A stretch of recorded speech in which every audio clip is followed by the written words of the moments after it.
I'm Brandon Frank, and I'm interviewing assistant baseball coach and recruiting coordinator Matt Dixon. And I'm going to ask him a few questions about the recruiting process and things of that nature. So my first question is, the baseball team has been known to have many international students. How do you go about finding them?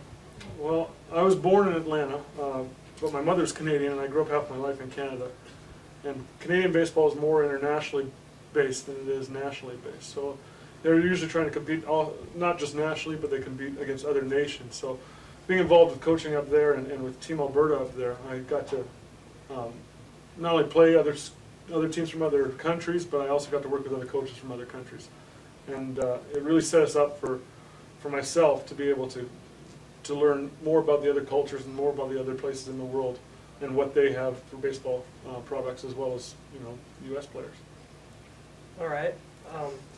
What attracts international students to come to Colby Community College? We use a lot of Canadians.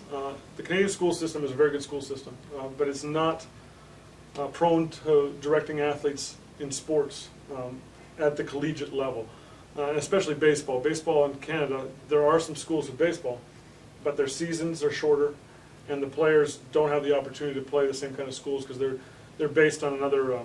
Here we play in JCAA. Up there, they play in the Canadian Collegiate League. And you don't have the same kind of exposure for athletes. You don't have the same kind of athletes that want to stay up there. Of course, every kid that wants to play baseball wants to move to the U.S. to play baseball for the most part. So with us, sorry, I got lost. The question was what attracts them. What attracts them? All right. With the Canadian players, to go to the University of Victoria, let's say, or University of Vancouver, or BC, sorry, University of British Columbia, you're looking at an enrollment cost of maybe $14,000 starting, and then it goes upwards. I know UBC has a very good baseball program, but their cost of enrollment for the entire year is about $30,000 for the year. Whereas down here for junior college, would cost, without scholarship and room and board, you're looking at about $10,000 American. So the cost effectiveness of what we're offering really allows us to get the international students. Okay, so being from Canada, do you feel obligated to recruit and give those kids the opportunity to play in the U.S.? It depends who you ask. When I am in the States, I consider myself Canadian. When I'm in Canada, I consider myself American because I was born in Atlanta. I don't feel obligated, but it's all about market value. You know, our school's based in western Kansas, northwest Kansas. There's no population. There's not a lot of draw for students that we want. And we have to look to cities like Denver, Kansas City, places like that, but in order for those kids to want to come out here, we have to be able to offer them something that the other schools that we're competing against can't.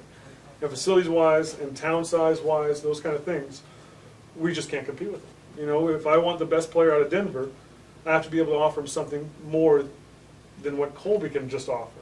And in order for us to be competitive, I have to look where the bigger population bases are that don't have the same amount of recruitment that is being done. Like Denver, let's just say Kansas. Kansas has 40 schools of baseball.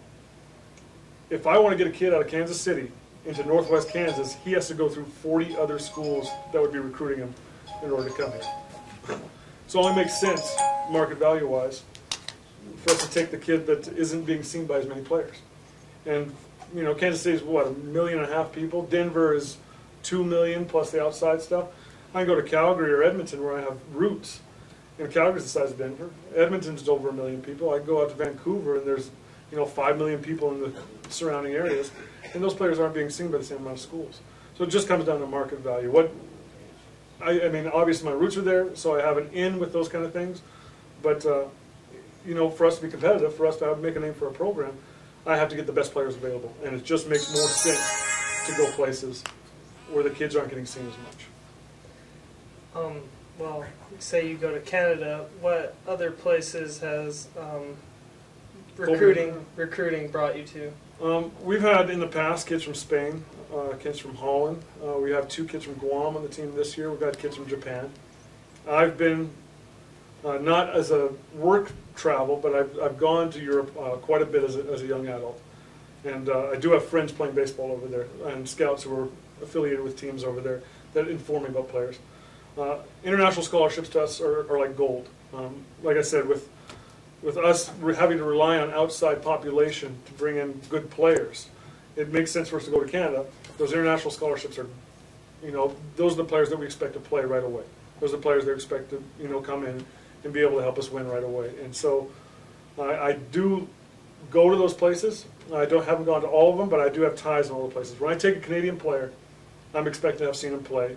A Canadian player on scholarship, I expect to have seen him play at least a week amounts of games at a time in order to be able to offer him a scholarship.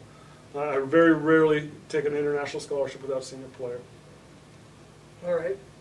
So for most of those kids in Europe that come here, you just use the phone and internet and using your contacts. I need to see them play in some capacity. So video is always works, but that doesn't give you the day in and day out of competitiveness and seeing how the kid, just competes, not just skill wise. The players we want to bring in don't always have 90-mile-an-hour arms or run 6.6s, but they are good baseball players, and sometimes you don't see that on video.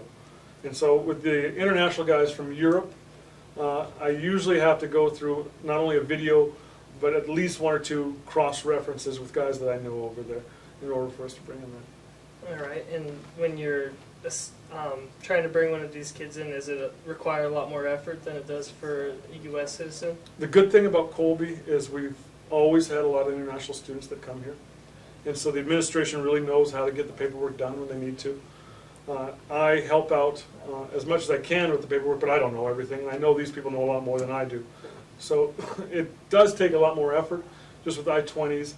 And, you find it's more effort to make the kid and the family feel comfortable coming down here than it does than the effort to do all the paperwork. I mean, the paperwork will get done if it needs to get done. But the effort that I really find is most troublesome is convincing a family to send their kid away for 2 years and looking at 4 years, thousands of miles away from. Well, I think that's all I have for you today. Thank you for doing this interview with me. We know.